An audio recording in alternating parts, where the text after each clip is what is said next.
What's up, guys, and welcome back to Bass Fishing Tips. And in today's video, we're going to be talking about my skunk buster, the one bait that I've got tied on all year long, ready to go for when I just need to catch a fish. And especially in the fall, as we transition between fall and winter, it can get really tough. Just like today and in the past few days, we've had a cold front move through, we've had high bluebird skies, we had another cold front move through, and now we've got high bluebird skies today. So we've had up and down, up and down.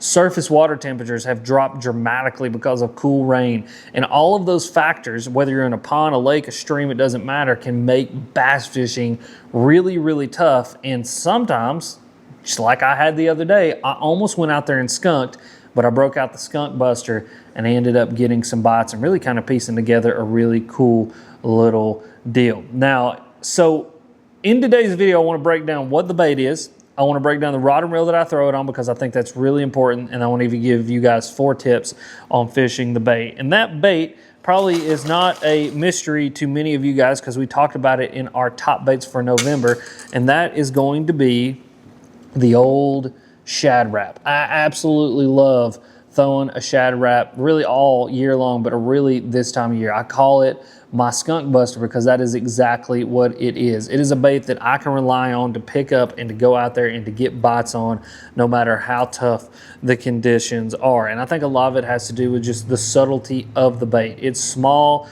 it's a finesse style crankbait while still being a crankbait, something that you can move, you can groove, you can hit a lot of water with, while also just being really non-intrusive. I mean, tiny little bitty guy, which leads me into tip number 1, which is downsize. Downsizing, I think, is the biggest thing in the fall because Shad Raps come in a bunch of different sizes, a bunch of different shapes. I mean, you guys can see this big old guy right here, how much bigger it is than the little dude. So a Shad Rap comes in a bunch of sizes, but one of my favorite sizes to throw during the fall and when it gets really, really tough is the number 5 size, the little bitty guy. I think downsizing is one of the biggest, if not the biggest factor in catching fish on this bait, because even when you downsize, you still get that tight, really awesome kind of finesse crankbait action that we all love, that balsa, you know, there's no rattles in this thing, very, very subtle, but it's in a very, very small profile. And so I think downsizing is the key to really getting a lot of bites. I think that you could upsize maybe and probably narrow into a few bigger bites, but for me, I like getting a lot of bites, especially when it's tough. I mean, if it's a day that we're out there and we're getting skunked, what's the point? It's to not be skunked anymore. And so going out there and getting bites, I think can really start to build and boost the confidence. And I think confidence is a lot of what keeps people from catching bass. They don't have confidence in what they're doing. And so if you can get a few bites on this thing, you really start to build the confidence and maybe adjust sizes or just keep this locked in your hands, because I can't tell you how many 20 and 25 pound days I have had throwing this little bitty crankbait right here. A 5, 6, 7 pound fish will smoke this thing just like a little 1 pounder will. And so downsizing is really, really important. Tip number 2 is going to be actually how I fish this bait. I think one thing that's really important about this bait and really any kind of finesse crankbait like this is making really, really long casts and really covering areas really, really well. And so what I like to do is I like to parallel the bank a lot with this bank. And what I mean by that is I like to get parallel with the bank. And it doesn't matter if you're on the bank, if you're in a kayak, if you're in a boat, you can do this. And that's simply lining yourself up with the bank and making as long of a cast as you can down the bank and running that crankbait back to you parallel to that bank. That's going to do a couple things for you. Number 1, it's going to keep you in the strike zone longer. A lot of those fish that are going to eat this crankbait, especially post-frontal conditions, have moved off into a little bit deeper water. So if you can find like that 45-degree angle bank, you know, where these fish have access from 0 to, you know, let's say 12 feet, they're going to be somewhere in that middle zone. A lot of times they're just going to suspend right off the bank. They'll be in that like 6 to 8 foot of water, and this crankbait dives to that 6 to 8 foot range. And so when you make a really long cast and you parallel that bank, it's going to keep that bait in the strike zone a heck of a lot longer. The second thing that it's going to do is it's going to help it to reach its maximum diving depth and then deflect off all the cover that's down there, because the bank style, I think, is really important too. You want to focus on rocks and hard bottom. If you're not in those areas, you're not getting good deflection off of this bait, oftentimes you're not going to get bites. And so being able to keep it in the strike zone and maximize its time there as well as being able to maximize its action, I think is really, really important. And so paralleling the bank is huge for getting those bass to bite. Now, the second thing that I do is I reel this thing at just a steady pace.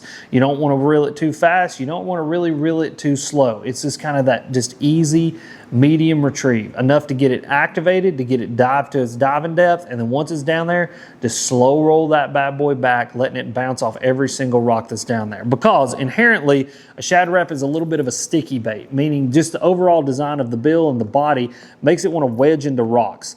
And so if we're really, really, really hard and we're really, really aggressive with it, number one, oftentimes you're just going to blow the bait out. It's not going to do what it needs to do. Number two, you're just going to be hanging it up a bunch. And so if you just get it down there and you keep just a steady retrieve on it, just real slow, real methodical, it's going to get down there. It's going to do what it needs to do without hanging up or without blowing out. And again, you're going to get a heck of a lot more bites. And so just paralleling the bank and using a good steady retrieve, I think, is huge in actually getting those bites, which leads me into tip number 3, and we kind of just alluded to it, which is hard bottom cover. Hard bottom cover structure, I think, is really important, not only in fall fishing, but winter fishing and spring fishing as well, but especially when we're fishing crankbaits. And the reason I say that is because the function of a crankbait, with the exception of a few crankbaits and a few key scenarios that we can explain in a different video, is to get that bait on the bottom and to let that bill of that crankbait do what it does best, which is bounce off of things, deflect off of things, and make this crankbait deflect and roll and, you know, hunt back and forth and be really, really erratic. That super erratic action is what gets the bite. It's what gets that reaction bite. And so I think a lot of people will oftentimes, because they're scared to get a crankbait hung up, they're scared of the treble hooks, they'll throw a crankbait out in open water and they'll just reel it back. And I have got bites doing that in very special scenarios where there's bass suspended up off of a rock pile or something like that. It's like a very specific thing. But for the most part, 99% of the time, I'm going to be fishing my crankbait around hard bottom cover and structure, making that thing deflect off of there. And the nature of the beast is going to be, you're going to get a few hung up. That's why I have such a large box of these baits, of so many crankbaits that I have. You're going to lose some baits in crankbait fishing, but if you're not getting hung up, probably means you're not fishing that bait in the right spots. But like I said in tip number 2, the way that you actually fish it, being a little bit more methodical with your crankbait, really feeling what it's doing, is what's going to help you to be able to fish that crankbait effectively and hopefully not lose as many crankbaits. I think that's a huge thing too. I've fished with a lot of new and novice anglers over my years, and especially when we're crankbait fishing, they just throw that bad boy out there, and I mean, they're just like reeling the piss out of it to get it back, when realistically a good crankbait is going to reach the diving depth that it needs to without overworking it. And a lot of them, if you reel them with that much aggression, they're going to get hung up. It's just the nature of what the bait is. It is diving towards the bottom. And so if you dive it towards the bottom and then just aggressively fish it into the bottom, you're going to get it hung up. Once it's on the bottom, you can kind of slow down that retrieve and really start feeling what that crankbait's doing. I can tell you with a few key baits, Money Badger, Rock Crawler, Shad Rap, the Dime, you know, a Dredger, I know exactly what that bait should feel like because of the hours that I've spent throwing it. And I know exactly what it should feel like when it's running the right way, when something's on it, when a fish has hit it, when I'm running it up onto a rock or up onto a limb. I can tell you that's a limb or that's a rock. And you only do that by just really actively fishing that bait and not just burning it back as hard as you can and just being super aggressive with it. You got to slow down a little bit. You got to be a little bit finesse with it, even though it is a power fishing bait, to really learn that bait and learn how to fish it and feel it and know what it's supposed to be doing, which is a rabbit hole off of the tip, which is fishing hard bottom cover, but I think it's really important to communicate. Now, tip number 4 has everything to do with the rod, reel, and line setup, and I think that this is probably the most important thing when it comes to fishing these small baits. Now, a lot of the times you're going to hear me say that you don't need super specific gear to fish any bait that I talk about, and that is absolutely true. And I think with this bait, it can be exactly the same. If you got a 7-foot medium fast action spinning rod with some 10-pound braid to a 10-pound fluorocarbon leader, go for it. Send it hard. You're going to be able to go out there and you're going to be able to catch fish. But I think if you really want to dial in fishing these smaller crankbaits, be able to do it effectively, to fill it effectively, to fish it in the wind effectively, and just be overall way more effective with this bait, you want to dial in the rod, reel, and line setup. So let's start with the rod itself. So this is a 7.6 medium light, moderate fast action spinning rod. Now this is a Fenwick World Class. I will make sure and link everything down below that I'm talking about in this video so you guys can check it out. You do not have to buy the World Class. This is obviously a very premiumly priced rod, but what's really cool about the Fenwick rods is that they have a family of actions. And so what that means is that you can buy this exact spinning rod in the $99 version, just like you can buy it in the $400 World Class version. And so I've got the World Class just because this is a bait that I throw a lot. It's a very hyperly specific setup that I've got specifically for throwing small crankbaits. But if you're wanting to pick one of these things up, you can pick it up at a way more affordable price. But 7.6 medium light, super important on the length and the action there. Now, the reason the length is important is because inherently with smaller baits, the longer the rod, the more control that you're going to have of throwing that bait, especially when you drop down in the power and the action of the rod. Like I said, medium light.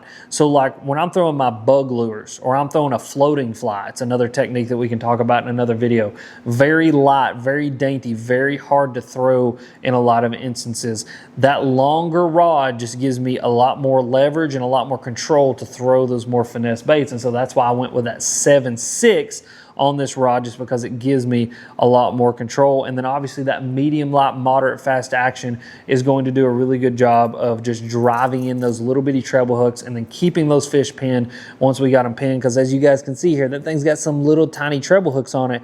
And so once you get them pinned, the biggest thing is just keeping them pinned. And you can only do that if you've got a good parabolic rod that can really absorb the shock of those fish running, of those fish jumping, and of just doing what they're going to be doing. Now I've got this rod paired up with just your standard 3,000 size spinning reel, 10-pound braid to a 6 to 8-pound fluorocarbon leader. I dropped my fluorocarbon leaders down on these smaller finesse crankbaits for a couple reasons. Number one, maximum diving depth. Like I said, I want this bait to hit its maximum diving depth, and the smaller the diameter line, especially with smaller crankbaits, the better it's going to be able to do that.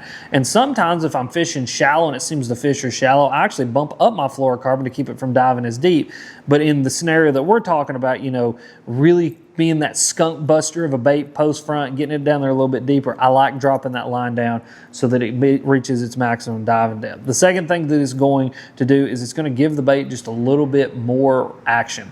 A lighter line with anything, finesse setups, crankbaits, whatever it is, even jerk baits, you're going to inherently get more action out of that bait because there's less drag pulling against or pulling towards or pulling away from your bait. And so I love dropping down to that 6 to 8 pound fluorocarbon. And then another reason, going back to the rod, why I dropped down to that medium light rod, I need something to be able to accommodate that lighter fluorocarbon, and just the fact that, again, it's not going to have as much breaking strength, as much just tensile strength as your 10, 12 pound does with your normal crankbaits. And so having that lighter line, the lighter rod, just the overall lighter setup is going to help you to control this bait, to make this bait do what it needs to do really, really good, and just to be able to effectively fish that thing. And like I said, you don't have to have this.